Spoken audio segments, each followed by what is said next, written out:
This is V2 Lectures. I am Dr. Vanasha. Holding company accounts la capital profit and revenue profit calculation la second sum இப்ப பார்க்கலாம். P Limited acquired 65% of shares of Q Limited on 1/10/22.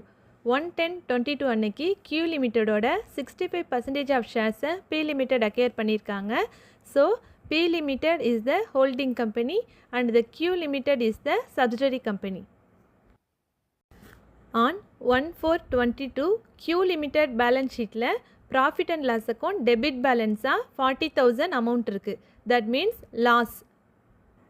And on 31/3/23 Q Limited balance sheet la profit and loss account 1,20,000 balance இருக்கு.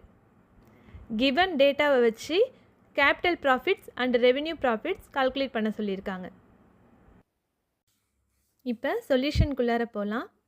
இந்த கணக்கில் financial year பார்த்தீங்கன்னா 1/4/22 to 31/3/23 and the date of acquisition is 1/10/22. On 1/4/22 Q Limited balance sheet la profit and loss account debit balance 40,000 காமிக்குது, that is loss balance. And on 31/3/23 Q Limited balance sheet la profit and loss account 1,20,000 balance காமிக்குது. Starting of the இயரில் லாஸும் end of the இயரில் ப்ராஃபிட்டும் காமிக்கிறதுனால now we have to calculate profit earned during the current year. For that we have to add profit and loss account year end balance 1,20,000 and profit and loss account balance as on 1/4/22 that is loss 40,000. Now we get 1,60,000. This is called profit earned during the current year.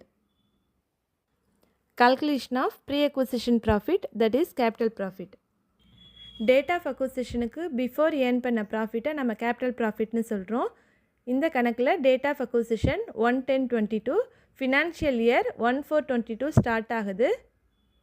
1/4/22லேருந்து 1/10/22 வரைக்கும் how many months இருக்குது அப்படிங்கிறத நம்ம இப்போ பார்க்கணும். 1/4/22ங்கிறதுனால 4th month எடுத்துக்கணும்.